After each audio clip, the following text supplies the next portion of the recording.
नमस्कार प्रिय दर्शकों, स्वागत है आपका हमारे YouTube चैनल प्राचीन वेद ज्ञान में। दोस्तों, आज हम आपके लिए लाए हैं शमशान घाट का चौंकाने वाला सच। जानिए रहस्य। भूलकर भी इस समय में श्मशान घाट या उसके पास से ना गुजरें। हिंदू धर्म में ऐसी मान्यता है कि चाहे मनुष्य हो या जानवर, हर किसी को अपने कर्मों के अनुसार जन्म के चक्रों में बंधना पड़ता है, जब तक कि उन्हें मोक्ष की प्राप्ति ना हो जाए। अगर जीवन चक्र बिना किसी पाप के पूरा कर लिया जाए तो मोक्ष की प्राप्ति के करीब पहुंचा जा सकता है। अगर किसी जन्म में अच्छे कर्म किए जाएं तो अगले जन्म में ज्यादा अच्छे रूप में जन्म मिलता है। अस्थि विसर्जन। ऐसी मान्यता है कि गंगा जैसी पवित्र नदी का जल पीने या नहाने मात्र से मानव के समस्त पाप धुल जाते हैं। यही वजह है कि दाह संस्कार के बाद अस्थियों की राख को गंगा में प्रवाहित कर दिया जाता है। ऐसी मान्यता है कि मनुष्य की अस्थियां वर्षों तक गंगा नदी में ही रहती हैं। गंगा नदी धीरे धीरे उन अस्थियों के माध्यम से इंसान के पाप को खत्म करती है और उससे जुड़ी आत्मा के लिए नया मार्ग खोलती है। हिंदू धर्म में अंतिम संस्कार प्राय नदी के किनारे ही किए जाते हैं। इस स्थान को श्मशान घाट कहा जाता है।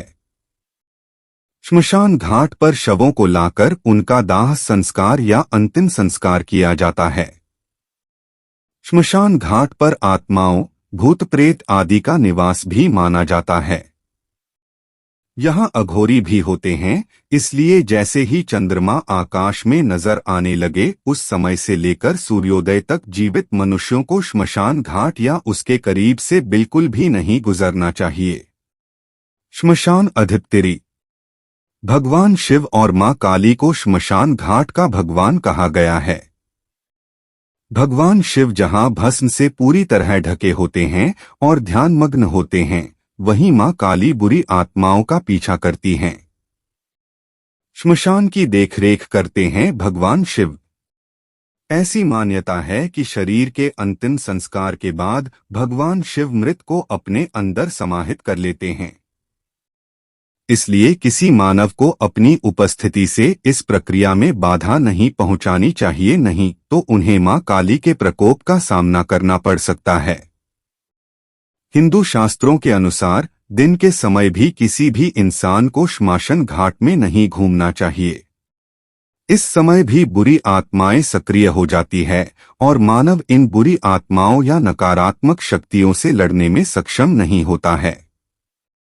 हिंदू शास्त्रों के अनुसार रात को नकारात्मक शक्तियां अधिक प्रभावी होती हैं। ये नकारात्मक शक्तियां मानसिक रूप से कमजोर किसी भी व्यक्ति को तुरंत अपने प्रभाव में ले लेती हैं। यदि कोई व्यक्ति भावनात्मक रूप से कमजोर हो और नकारात्मक सोच से घिरा हुआ हो तो ये संभावना और भी बढ़ जाती है। प्रायः जब कोई व्यक्ति इन नकारात्मक शक्तियों के प्रभाव में आता है तो उसका खुद पर काबू नहीं रहता, वह उनके वश में हो जाता है। इसमें कोई संदेह नहीं है कि सकारात्मक और नकारात्मक शक्तियों का प्रभाव सभी मनुष्य पर होता है, लेकिन कमजोर सोच के लोगों पर नकारात्मक शक्ति तुरंत हावी हो जाती हैं। इसलिए कहा गया है कि रात को किसी भी श्मशान में नहीं जाना चाहिए या उसके पास से नहीं गुजरना चाहिए। हिंदू धर्म में अंतिम संस्कार को लेकर कुछ नियम तय किए गए हैं जिन्हें ध्यान में रखना चाहिए। किसी भी शव का जल्दबाजी में अंतिम संस्कार नहीं करें। अगर किसी व्यक्ति की दिन के समय में मृत्यु हो जाती है तो शव को 9 घंटे के भीतर अंतिम संस्कार कर दिया जाना चाहिए, लेकिन अगर किसी की मृत्यु रात में हुई है तो फिर उसका अंतिम संस्कार 9 नाजी गई 1 नाजी गई 24 मिनट में किया जाना चाहिए। ऐसी मान्यता है कि यम अगर गलती से किसी आत्मा को लेते जाते हैं तो वे उसे वापस पहुंचाने की ताकत भी रखते हैं, इसलिए अंतिम संस्कार करने में बहुत जल्दबाजी करना उचित नहीं माना जाता है। पत्नी गर्भवती है तो अंतिम संस्कार में शामिल ना हो। अगर किसी पुरुष को पता है कि उसकी पत्नी गर्भवती है, तो उसे उस दौरान अंतिम संस्कार के क्रियाकलापों से दूर रहना चाहिए। उसे श्मशान घाट भी नहीं जाना चाहिए। अगर किसी की मौत दक्षिणायन कृष्ण पक्ष रात्रि में हुई हो तो इसे दोष माना जाता है।